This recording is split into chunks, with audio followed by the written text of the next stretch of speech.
Hello everyone, Brother Yubby here, and welcome to my Week 2 Team Builder versus the mighty Gliscor and his New York Gliscors. If you hear any noise in the background, I am at home this time, and I live in an apartment complex with a lot of children, so if you hear screaming, I promise that is not me. It is probably just some children. So jumping right into it, Mighty Gliscor has a team of Kieran Black, which is his Z user, Dugtrio, Primarina, Tangrowth, Uxie, Hitmontop, Mega Aerodactyl, Xurkitree, Salazzle, Durant, and Dusclops, while my team is, as was the first week, Mega Scizor, Hydreigon, Gengar, Nidoking, Tapu Bulu, Alola Rotom Heat, Alolan Persian, Bronzong, Kyrogonal, and Tornadus Therian. Now, looking initially at his team, it looks like Mega Scizor can put in a lot of work against him as long as I bring the right set.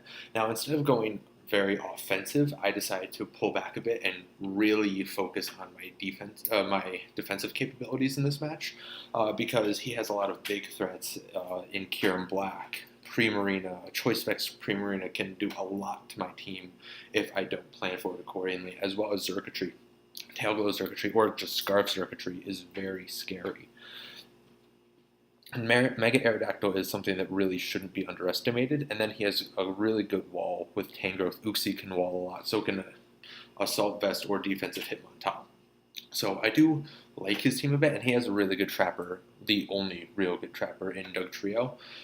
So I really wanted to prep around him, going with Dugtrio and a lot of his big threats and really trying to play offensively and try and break through my team. So the first mon that I'm bringing is, of course, Mega Scizor. I just talked about it.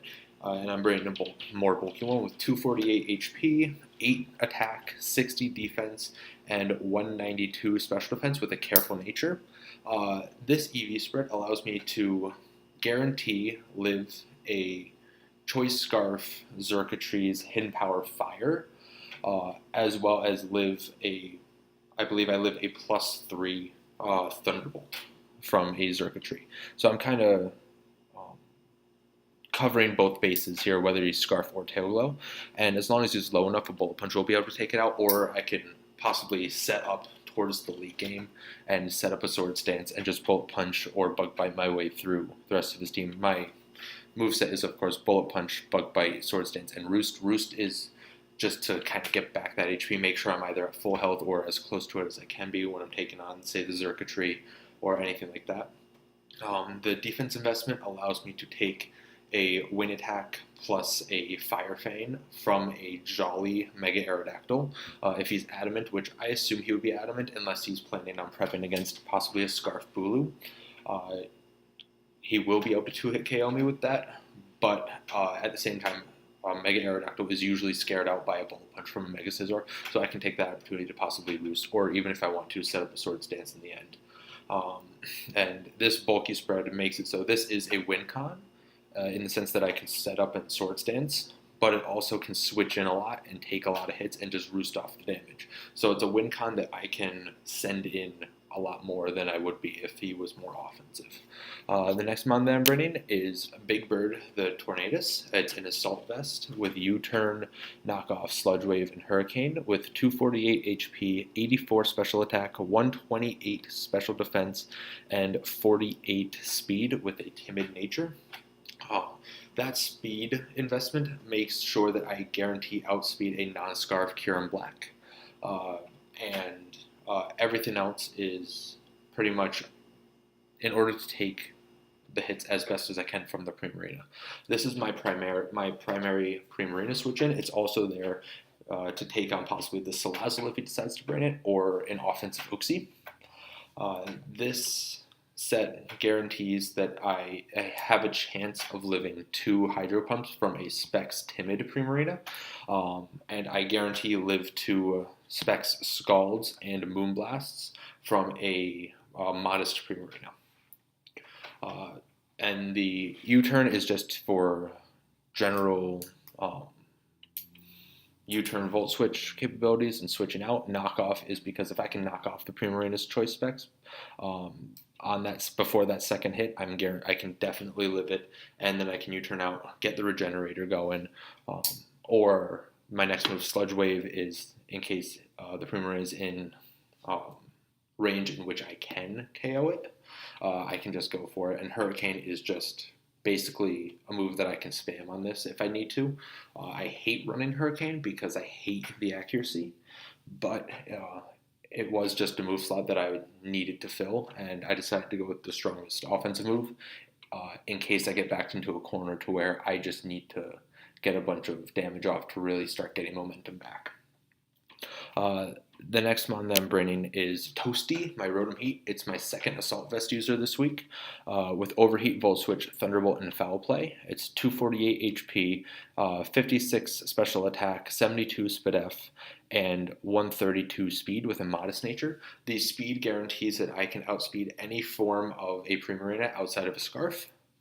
And it also outspeeds a base speed Kyurem, an uninvested Kyurem, I should say. And from there, the special defense and HP investment guarantees that I live a +3 Thunderbolt from the Circuitry, and I can hit it back hard with an Overheat and get it in range of possibly a Mega Scizor Bullet Punch. And the 56 Modest Nature for the special attack basically just allows me to hit as hard as I can. It's pretty straightforward. It's my main Circuitry check. It can take on the Salazzle if it needs to, but it is primarily there for the Circuitry, which I'm assuming is coming. It has a great matchup with the right moveset. The next mon that I'm going to be bringing is Daddy Orb the Nidoking. This is a Shed Shell Sheer Force Nidoking with Ice Beam, Earth Power, Sludge Wave, and Stealth Rock. This is probably going to be my dedicated lead. The only mons that really scare out are Dugtrio, Kyurem Black, and the Primarina. And I expect all three of them to come to this match. Possibly not the Kyurem, just because Kyurem is walled pretty heavily by Mega Scizor. But if it does decide to come, it's one of the things that scares my Nidoking out. But other than that, the Dugtrio can't trap it. That's why I love the Shed Shell on it. That even though I can, if I see those mons in preview, I can still send it out to try and get the advantageous matchup. And if any of those three come out first, I can get a good switch in and a favorable switch in. Say if Primarina is the lead, I can switch into my Tornadus if I need to. I could even Sludge Wave if I needed to, because with the speed investment that I have 232 HP, 32 special attack, and 244 speed with a Timid Nature. It allows me to outspeed a max speed non-Scarf Circuitry, so I'm also guaranteeing that I outspeed Primarina as well. And he won't know my set right off the bat if he decides to lead Primarina, so he may think I'm Life Orb with enough speed to outspeed him and Sheer Force, and I could probably OHKO him with Sludge Wave depending on his set. So he may that little interaction might happen, and this is basically just. I'm going to try and hit as hard as I can with it, but its main goal is to get up Stealth Rocks, and if he doesn't Brain Hitmontop or Defog Mega Aerodactyl, he really doesn't have any way of getting rid of them, and they do a number to his team, especially considering I have Regenerator, I have a lot of recovery on my team, that the Stealth Rocks and anything on my side aren't that big of a deal, so I'm actually not bringing Hazard Removal this week. Because I don't feel like I need it with the bulk that my team is going to be bringing, and I'm later on, you can probably see that I'm bringing a little Mola. I will have Wish Pass on that, so I can Wish Pass into different ones of my team as well in order to regain health.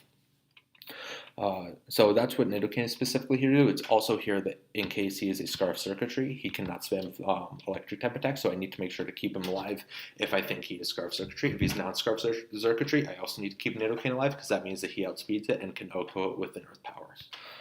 Barring he's not Shookaberry, or I don't see that he's Air Balloon and I mess up. But that shouldn't happen. The next mon that I'm going to be bringing is Cerberus, my Hydreigon. He is Electrium Z with Levitate, Substitute, Charge Beam, Dark Pulse, and Roost. This is primarily supposed to take down Primarina. I'm building my team around trying to handle Primarina, because with the investment that I have, which is 248 HP, 132 special attack, 92 SpDef, and 36 speed with a Calm Nature, I'm able to outspeed any variant other than a Scarf Primarina, and I can 2-hit KO it with a Charge Beam plus a Z Charge Beam. And Dark Pulse is pretty spammable against the rest of his team. So if I can set up a sub on something that I'm either scaring out or I can tank any hit from, I'm really in a good position because I could see possibly the Primarina coming in on it, because Primarina naturally, just because of its typing and very good special defense, can wall any normal Hydreigon. But since this is Draft League, I am able to prep for it very well. Charge Beam has also come in handy in a few of my mock battles with the Mega Aerodactyl and being able to take that down when I need to, because with the HP investment, I'm actually able to live a Stone Edge from a Mega Aerodactyl. So especially if I get behind a substitute, I'm very good. I'm very safe going for either the Charge Beam, Dark Pulse, or the Z Charge Beam if I need to. And the boosted Spadef Nature is so that I can switch on Salazzle if I really need to, as well as just general making me bulkier on that Spadef side, because I see a lot of his threats being especially defensive, and Dugtrio doesn't do much to me with a Stone Edge or anything like that. The only thing I could see that Dugtrio could really hit me hard with would be a reversal, and I'm not sure if he's going to bring that or not. If he does, I assume he would be Focus Sash, and if I get my rocks up, that is broken, and I am able to hit him very hard and not possibly take it out. And the last mon that I'm bringing is my Palindrome, the Alola. It's Rocky Helmet Regenerator with Toxic, Scald, Wish, and Protect. And he is basically max HP, max defense with 8 in special defense with a Bold Nature. This is a bit of a scummy set, but I see it being very, very useful in this match. It can wall 100% of his physically offensive mines. I take around 50% from an Adamant, Choice Scarf, or Z Kieran Black from a Fusion Bolt, and that means that I'm getting Rocky Helmet damage off of it. I can Wish up against it. I can switch out if I need to get that Regenerator going. I can Protect if I think that he's Scarf or on anything that I think is choiced, like possibly a Choice Primarina. If it comes in on it, I can Protect and then I can switch it accordingly. It really makes it so that I have the optimal level of bulk and being able to figure out what his team is, because even if he brings in Xurkitree and it turns out, and I think it's Scarf and it's not Scarf, and he sets up a Tail Glow on my Protect, I have as long as I keep Nidoking alive, I have Nidoking in the back that guarantees to outspeed it. So Protect on this one is something that I found to be very useful. And just the Rocky Helmet chip damage on the Kyurem, the Dugtrio, possibly on the Hitmontop, the Mega Aerodactyl, possibly the Durant, can all just come in very handy in setting up for a Swords Dance Mega Scizor sweep with Bullet Punch at the end. And that is basically my team for this match. If you have any suggestions for future matches or anything that you think I messed up in this team builder, feel free to let me know. Please check out my opponent, the NY Gliscors. I'll have his link in the description. And thank you very much, and I will see you in the battle.